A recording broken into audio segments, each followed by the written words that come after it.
Olá, sou Daniel Godinho Junqueira. Esta é um pequeno resumo das questões enviadas pela Grupo Máximos referente à posição supervisor de obras a ser apresentada ao novo cliente.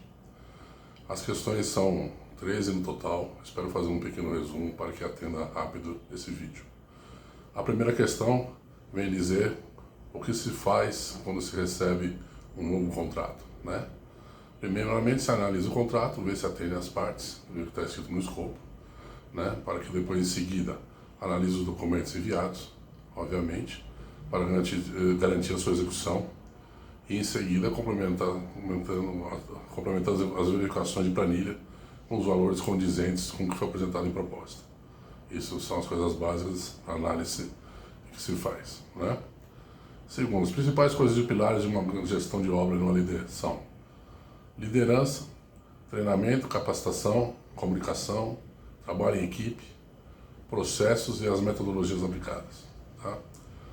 Obviamente que eu estou lendo aqui lateralmente, porque são as questões que estão sendo apresentadas, que estão sendo enviadas em conjunto a esse vídeo. Né? Aparecem duas coisas também, que são uma mudança de escopo, que pode ser uma mudança interna, onde nós temos que buscar manter os procedimentos, os processos, recuperar de forma enxuta e racional, perdas de prazos, evitando os comprometimentos internos. Né? Uma segunda forma de mudança de escopo pode ser com alterações de projeto ou problemas de repasse de verba e etc. Além disso, devemos fazer um planejamento do pré-obra. Valorizo muito isso. Tá? Em seguida, devemos comunicar imediatamente o cliente para que haja a necessidade de análise das cláusulas contratuais, revisão, para que tenhamos também uma nova análise de cenário. Né? Prazos e marcos contratuais. Bom, isso é o que eu falei anteriormente, valorizar muito o pré-obra, fazer um plano de ação e principalmente o monitoramento desse contrato. Né? Isso é fundamental. Para que isso haja um grande conhecimento e experiência nessa tipo de construção. Tá? A experiência em construção pesada acima de 10 anos, eu tenho um acúmulo de mais de 40 anos em obra. Entre elas, um grande forte em transportes, envolvendo rodovias, ferrovias e aeroportos. Enfim, tudo isso desde o estudo planimétrico, geométrico, terraplanagem, drenagem, estruturas, pavimentação, sinalização, obras de áreas especiais, paisagismo, fiscalização, além também de outras obras correlatas, saneamento básico, como também galpões logísticos. Tá? A questão 4, obras de construção e restauração de rodovias, tive um grande foco nisso.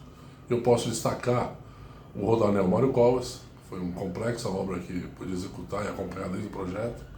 As marginais do Rio Tietê, tá? Duplicação da Via Anchieta, entre outras. A pista de prova da General Motors em Indaiatuba. Ou seja, foram alguns destaques de rodovias que eu participei. Além, como eu falei, dos aeroportos de Confins, o apoio logístico da própria rede Leroy Merlin, tá? E também eu pude trabalhar também na linha 4 do metrô, onde eu fiz todo o anel viário, todo o viário complexo da estação, na linha 4, que é o Jardim Oceânico da Barra da Tijuca. Né? Além disso, como eu citei também, tive no início da minha carreira um grande trabalho na Ferrovia do Aço, a Emafer, desculpa, tá? Que ligava Volta Redonda a Belo Horizonte. Né? E também outras obras correlatas, que vestem com muita obra pesada, que é ETE, elevatórias, né, obras de loteamento, que envolve também as obras complementares, terraplanagem, drenagem, enfim, tudo que envolve essa indústria do transportes e rodovias, no caso. Né? A questão 5 é a usina de asfalto. Bom, a usina de asfalto tem uma particularidade, que eu sou formado pelo Mackenzie nos laboratórios da USP, onde lá nós temos o Departamento de Engenharia de Transportes, e lá se localiza o Laboratório de Tecnologia de Pavimentação, onde anualmente eu acompanho todos os estudos, do que isso foi feito, do que tem de novidade, e atendendo isso. Mas é lógico, algumas usinas são espalhadas no país todo. E para isso nós voltamos a analisar sempre as dosagens, a qualidade do fornecedor, o controle da qualidade que se envolve todas, inclusive as localizações e a qualificação. Principalmente porque a localização, para manter sempre a questão das temperaturas, né? Principalmente no asfalto, sabemos que o tempo e a temperatura envolvem muito uma boa qualidade de aplicação. Né? Além disso, eu tenho estudo de pavimento rígido, os galpões logísticos que eu já trabalhei, principalmente também do aeroporto, onde nós usamos todas as cartilhas da Highway dos Estados Unidos referente desse procedimento, né?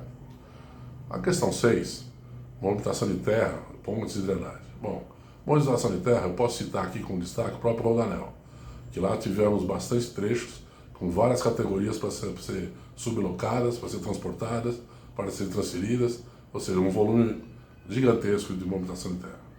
Além disso, para pontes, eu posso citar que eu mesmo criei uma cartilha, que foi aprovada inclusive pelo DENIT, tá? De análise de pontes e viadutos, né? Onde nós temos grandes parâmetros de anteprojeto, tipo estrutural, fundações, inspeções e vistorias, né? E em drenagem, destaco também o Rodanel, que obviamente foi complexo, foi uma obra urbana que envolve muita coisa de interferência. O próprio aeroporto de Confins, né, que eu trabalhei, e também a Marginal Tietê, onde nós tivemos também um problema de cotas lá, porque as cotas são bem próximas do zero, né? Tiveram muito problema com isso. E obras vicinais que eu fiz em Santa Catarina, na ProSul, tá? Que foi no interior de Santa Catarina. Lá, obras vicinais envolvem muita drenagem, bem urbana, bem voltado a fazendeiros, ou seja, tem que envolver um grade muito complicado em uma região de serra, né? Tá bom? A questão 7, falando em 100 milhões de reais para uma obra, obviamente é um volume característico de algumas obras assim nesse país. Mas eu já participei de obras de até 3,6 bi, né? Ou seja, isso envolve por quê? Nós trabalhamos com obras pesadas. A obra pesada envolve muito material, muita mão de obra, muitos equipamentos e envolvimento de terceiros, né? Isso tudo é um grande volume de dinheiro, obviamente. Nós temos muitas verbas envolvidas em volta disso tudo. Mas o que eu falo, o monitoramento é a base de tudo. O físico e o financeiro, nesse caso, é crucial para o processo. Principalmente porque temos o impacto das intempéries e também das interferências urbanas, né? Esse tipo de obra, né? Então, apesar de ser um volume grande, pode causar pequenos detalhes, pode mudar tudo, né? Então, tem que ficar bem atento, por isso o monitoramento, né?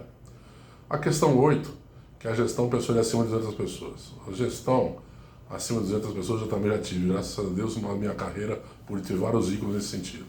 A própria Vila Olímpica do Rio de Janeiro, agora, onde nós tivemos uma terraplenagem gigantesca, nós chegamos a atingir um pico de 3.500 homens, né? Então, o próprio Rodanel era 1.500 homens, né? Entendeu? A Mansão Safra, que eu fiz também no início de carreira, era 1.200 homens. Uma residência de 1.400 metros quadrados.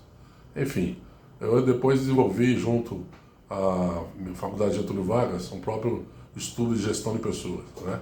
Para poder atingir isso aí. Porque na época da PDG, quando eu trabalhei com obras no Brasil inteiro, eu tinha gestão a nível Brasil. Então eu estudei bastante esse tipo de correlação a nível de gestão de pessoas, né? Gestão de equipamentos e máquinas. Bom, equipamentos e máquinas, obviamente, dependendo do volume, como foi, eu posso citar aqui, obviamente, o Rodanel, mas eu cito também a pista de prova da General Motors, porque nós tivemos um prazo lá absurdo, mínimo para ser feito, né? Muita moto niveladora, muitos caminhões transportando terra, enfim, envolvia muita coisa nesse sentido, né? Ou seja, as acabadoras, os rolos, assim, envolvia muita máquina nesse sentido. Ou seja, com certeza lá eram mais de 300, mais ou menos nesse pico de máquina se atingiu ali, tá? Só para eu ter uma ideia. E já estou acostumado também em loteamentos e outras obras que ocupa bastante máquina também, né? Obviamente. O nome das empresas que eu trabalhei, bom, eu posso citar aqui várias empresas do qual eu trabalho e trabalhei, né? E voltei a trabalhar. Hoje eu sou consultor e trabalho em algumas delas. Mas assim, trabalhei desde como criança, ainda quando eu tinha meu pai era do DR, né? Então acho que daí que vem a minha viés nesse sentido, né? Me chamou muita atenção sobre isso. Faleceu cedo, eu perdi ele cedo, mas eu continuei. Depois trabalhei na Dersa, que também foi da onde eu fui participar do Rodanel, né? A Marquise, onde me levou para fazer o aeroporto de Confins, né? A DGJ, que é minha empresa, onde eu faço consultorias, né? A própria Brookfield, que eu fiz vários loteamentos também, a PDG, fiz vários loteamentos, enfim, e tudo envolvendo grandes obras aí, principalmente no voltado à rodovia. Eu trabalhei com o DR lá atrás e a Dersa também, né? Eu, inclusive, fui funcionário da Dersa há um bom tempo. E outros setores que eu posso citar, as outras questões, são referentes a já o que está descrito. Eu acho que vocês podem depois, inclusive, alinhar com o meu currículo. E principalmente falar do que eu acho por que deve me contratar. Eu acredito muito na minha experiência e muito nessa parceria. Eu acredito que você deve ter uma história linda, onde a gente pode juntar a minha expertise com essa área, com esse foco e demais segmentos. Onde a gente pode, inclusive, onde eu quero, inclusive, ter um comprometimento de médio e longo prazo, para a gente, inclusive, angariar e desenvolver novos negócios, angariando novos clientes, tá bom? Eu acho que no resumo, rápido, foi bem isso. Faltou algum detalhe, está descrito aí. Eu acredito que podemos sim fazer uma grande parceria, tá? Muito obrigado, boa noite.